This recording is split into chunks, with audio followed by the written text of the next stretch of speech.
여러분, 상상 한번 해보세요. 한 나라의 가장 중요한 외교 자리에 관련 경험이 전혀 없는 변호사를 임명한다? 대체 무슨 생각일까요? 오늘 저희는 바로 이 질문에서 출발해서 한국의 현 정부를 향한 내부 비평가들의 날카로운 시선을 따라가 볼 겁니다. 그들이 주장하는 이른바 삼중 위기의 실체는 과연 무엇일지 지금부터 하나씩 파헤쳐 보겠습니다. 네, 바로 이 질문입니다. 소스 자료들은 이 선택이 그냥 이상한 인사를 한 차원이 아니라고 말해요. 훨씬 더 큰 그림을 위한 첫 번째 퍼즐 조각이라는 거죠. 자, 그럼 첫 번째 퍼즐부터 한번 자세히 들여다보죠.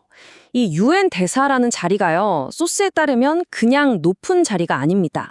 과거에 조지 H.W. 부시 같은 거물급 정치인도 거쳐갔을 만큼 외교관 커리어의 그야말로 끝판왕으로 불리는 곳이에요.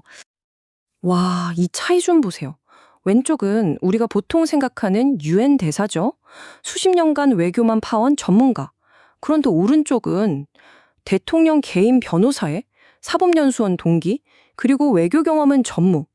소스들은 바로 이 지점에서 이건 정상이 아니다 라는 경고등이 켜진다고 말하는 겁니다. 수십 년의 관례를 그냥 깨버린 파격 중의 파격이라는 거죠. 이게 그냥 우리끼리 이래도 되나? 하고 수군대는 수준이 아니라는 겁니다. 이 분석에 따르면요, 이건 국제사회 전체를 향해서 우리는 당신들의 규칙을 존중하지 않겠다고 선언하는 것과 같은 아주 심각한 외교적 실책으로 비칠 수 있다는 거예요. 아니, 그럼 도대체 왜 이런 무리수를 두는 걸까요? 여기서 소스 자료들은 아주 흥미로운 추측을 내놓습니다. 혹시 이건 일비로 그런 게 아닐까? 그러니까 전문 외교관이라면 차마 할 수 없는, 겁의할 수밖에 없는 아주 민감한 임무를 시키기 위해서 말 잘 듣는 자기 사람을 보낸 거 아니냐는 분석이죠. 특히 북한이나 중국, 러시아를 상대할 때 말이에요. 자, 이렇게 겉으로는 이해하기 힘든 외교적 움직임이 있는데 한 소스에 따르면요, 사실 이 뒤에는 훨씬 더 크고 본질적인 압박이 작용하고 있다고 합니다. 바로 미국이 요구했다고 알려진 정말 천문학적인 액수의 돈 문제입니다. 소스 자료가 주장하는 그 액수가 얼마냐고요? 바로 3,500억 달러. 네, 39500000000 달러. 우리 돈으로 계산하면 400조 원이 훌쩍 넘습니다. 이건 한 기업이 아니라 한 나라의 운명을 통째로 뒤흔들 수 있는 그야말로 상상조차 힘든 돈이죠. 이 숫자가 얼마나 말이 안 되는지 감이 잘 안 오신다고요? 여기 보시면 좀 더 와닿을 겁니다.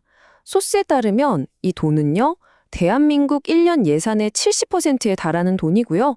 나라의 비상금, 즉 외환보유고의 85%를 차지하는 규모입니다. 이건 그냥 돈 좀 내라는 수준이 아니라 사실상 나라 금고를 통째로 내놓으라는 얘기나 다름없다는 거죠. 그리고 비평가들이 진짜 우려하는 지점은 바로 이겁니다. 다른 나라들이랑 한번 비교를 해보죠. 대만이나 스위스 같은 나라들은 경제 규모에 비해 외환 보유고, 즉 비상금을 아주 넉넉하게 쌓아두고 있어요. 그런데 한국은 상대적으로 그 비율이 너무 낮다는 겁니다. 한마디로 이런 거대한 경제적 충격을 막아낼 맷집 자체가 너무 약하다는 거죠. 그러니까 결국 이겁니다. 이 소스의 분석대로라면 정부는 지금 최악의 선택지 앞에 놓여 있는 거예요. 이 돈을 주자니 나라 경제가 거덜나고 제2의 외환 위기를 맞을 수 있고, 그렇다고 거부하자니 최대 교역 파트너인 미국과의 관계가 완전히 틀어질 수 있는 그야말로 진퇴양난의 상황이라는 겁니다. 자, 이렇게 밖에서 어마어마한 압박이 들어오면 안에서라도 똘똘 뭉쳐야 할 텐데요. 과연 그럴까요? 소스 자료들이 보여주는 정부와 여당 내부는요, 안타깝게도 전혀 다른 모습입니다. 한마디로 표현하면 분열된 집이에요. 소스들은 지금 여권 내부에 크게 3개의 권력 중심이 존재한다고 분석합니다. 공식적인 리더십인 이재명 대통령 측, 그리고 미디어 권력을 기반으로 한 김어준 파벌, 마지막으로 이전 정부의 중심이었던 문재인, 조국 파벌. 이 세 그룹이 서로를 견제하면서 보이지 않는 권력 투쟁을 벌이고 있다는 거죠. 이 내부 분열이 어느 정도냐면요, 한 소스에서는 현재 정치 상황을 이렇게까지 부릅니다. 대통령이 3명인 공화국. 정말이지 섬뜩한 표현이죠. 자, 이 인용구가 그 3명의 대통령이 누군지 정확히 보여줍니다. 용산의 이재명, 이건 공식적인 대통령이죠. 여의도의 정청래, 이건 의회 권력을 쥔 당대표를 의미하고요. 그리고 충정로의 김어준, 이건 방송가를 중심으로 한 강력한 미디어 권력을 상징하는 겁니다. 그러니까 공식적인 권력 외에 두 개의 그림자 권력이 더 존재한다는 주장인 거죠. 물론 이런 주장에 대한 반격도 만만치 않습니다. 이건 이재명 대통령 측 인사에게서 나온 발언인데요.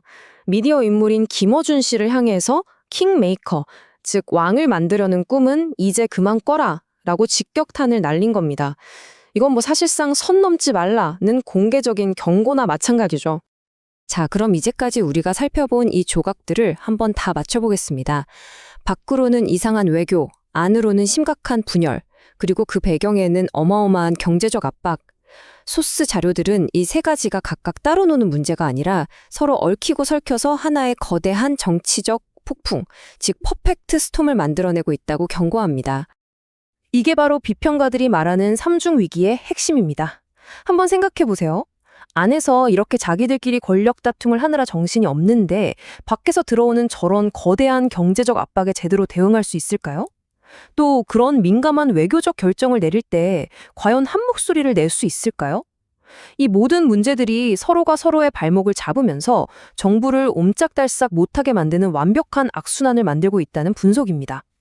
저희가 오늘 살펴본 소스 자료들은 정말 위태로운 상황을 보여주고 있습니다. 밖에서는 거대한 파도가 몰아치고 배 안에서는 선원들끼리 다투고 있는 형국이죠. 과연 이 배는 어디로 향하게 될까요? 외교, 경제, 정치, 이 모든 압박 속에서 이 정부는 과연 어떤 선택을 내리게 될까요? 오늘 분석을 통해 여러분이 가져가실 것은 지금 정부가 마주한 위기가 얼마나 복잡하고 다층적인지에 대한 입체적인 그림일 것입니다.